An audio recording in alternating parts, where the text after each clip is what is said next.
Mystery TV. Wow, Yansamo Bibia Kwaba, Evambra Raboni, Spiritual Research and Divine Medical Laboratory. Na ultimate Cassidia, anonymous a Dansiana, na Egusu Elcoso, El Raboni, Spiritual Research and Medical Laboratory. Mebacho, ya can't Raboni dia, Wangasa Unimida. A spiritual hospital, Abe Piemo Ewo, and some Oreku Liberty.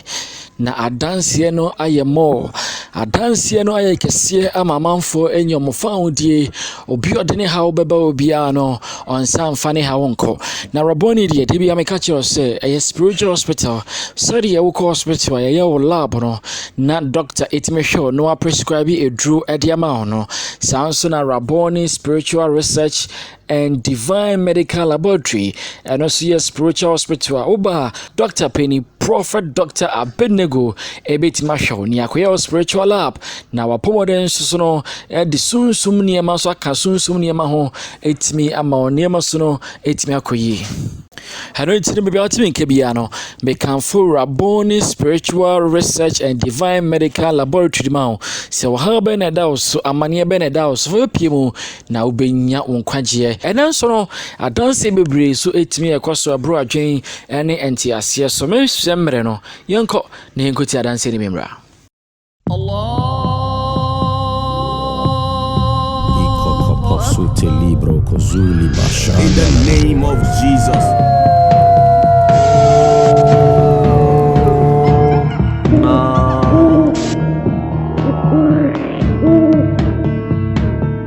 Without shedding of blood, there's no remission of sin.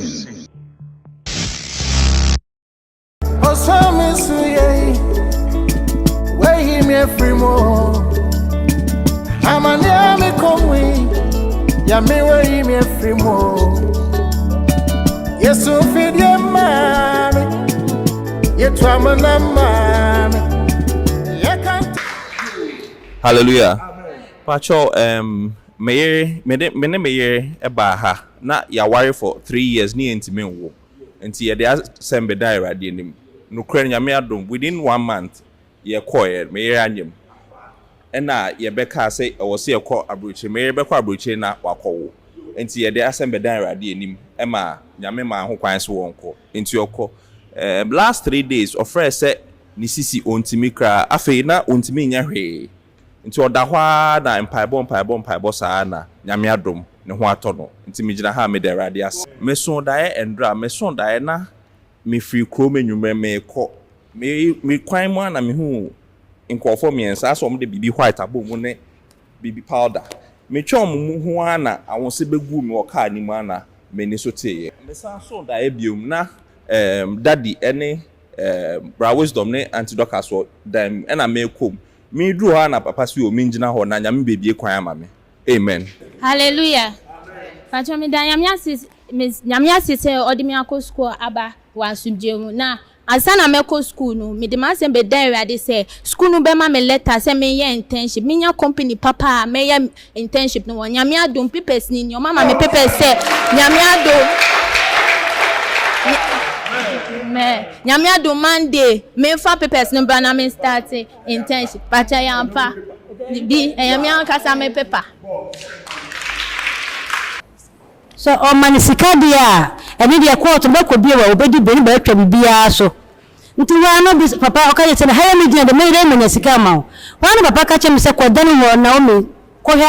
no fo basika bra me mi wura dani ma ankura ahoro be 5 ni nyina sika ye ma ena mi yi sika ne bondo kase ba ko de bra papa are wa fa ko hye nsem de ma na are sese watua mekanti court asara na won sabe kan sese de ye no wa mpirifi bi na mombo ba ne de aka ne nipadua ngi se wo na wa yi afiri ne mo me sane so foforo ena me ne maame ne abusua ne nyina ye tifie ba ko ne maame akra me so okọ akurase aba okọ ye wa ama ena me fa fon fere ho fa se ma fere maame me nya ne no wai ara o maame ne me kan cho se o ma bio onya de obaba na chi bio nti sadia odu anwumira koda o maame mpa no so ne me da bi me so me wo me mpa me koda maame de so nti me kokoda me de so koda ande so nsan so de woda ye nim bio no ne ma akọ maame no ka che me se wo wodene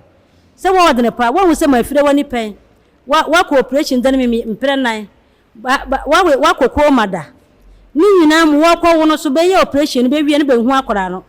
wo hu ntimi mama akoma akonso na awu wo kai se mre bi me wo so dan na mawu na wo be fa wagudie ne ma yi hu akere wo kai ne me ho me kai ada se wo wadena ni nyina be ba wie ye wo na otwe ye mehia wo wo da wo ye ba abra ye so ye atwan me ne ahoho ni nyina kasa bom ndi se wo hia me me so mehia wo na se sofro do e ba ma ono amumra na ye nka na hwe wankrama mu no omra ha ye be hia ne wo do ma ha na manidite. Hallelujah. Nso me de abrabo mu ha ne yare e ne ba ha na anadwi me da e na me so da se me fie nanim me de polytank asi fie nanim me de blocks na egu ho na mount wo so na ase no me hu lightning system bi se e twa no ho wo polytank na se enti na me suro enti ma me bompa ya ti ya polytank me hu na ba ma bi apie fi ho me hu nanim na chi ana me hu ye Polytank show simple need show na the big time our polytank show na se obefẹ no ni ma le second time e wo daye mu so na masa be hu ne eto so mienu ana me frɛ me kun so omehwe sa ka ne ye twa no ho wade ya se na me start se me san bompa ye enti me bo na the same man osan pie ye me hu nanim na chi o ye se ya na odi pie ye enti me bo nya me mpa se o ma me hu nanim amen ni papa o se o polytank na se e duro ko o ya ko so o ya me ma wa amen ko so o ya me ta amen amen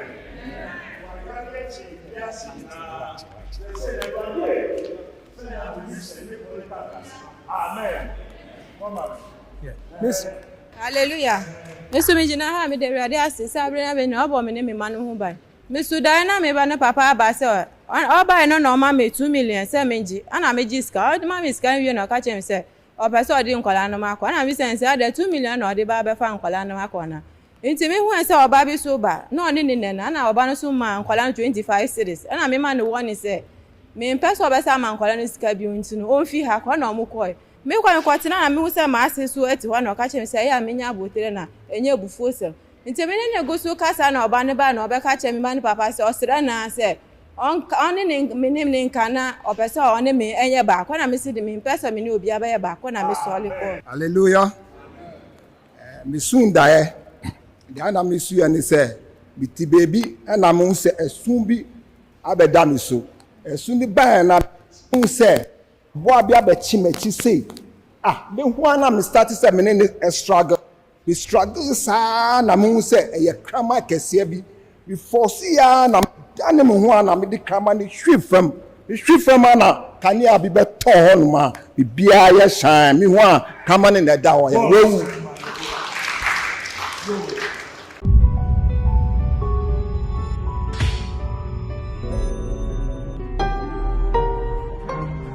Mystery TV. Wow, Yansamo Bibia Kwaba, Evambra Raboni, Spiritual Research and Divine Medical Laboratory. Na ultimate Cassidia, Anonymous Danciana, na Egusu Ekoso, Raboni, Spiritual Research and Medical Laboratory. Mebacho, ya can't Raboni dia, Wangasa Unimida. A spiritual hospital, Abe Piemo Ewo, and some Oreku Liberty.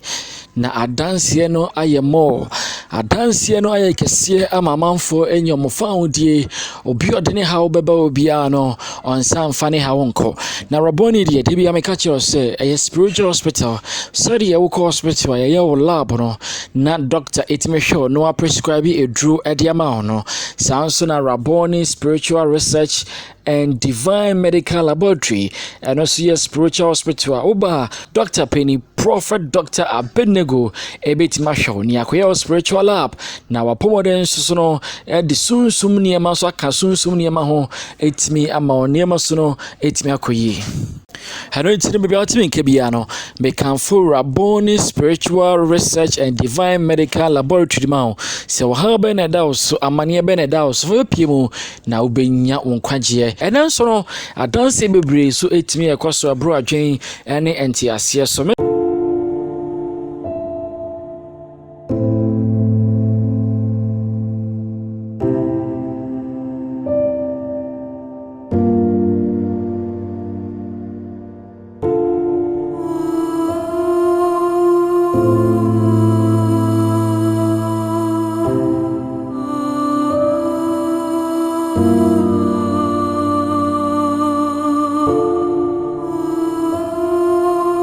Lord.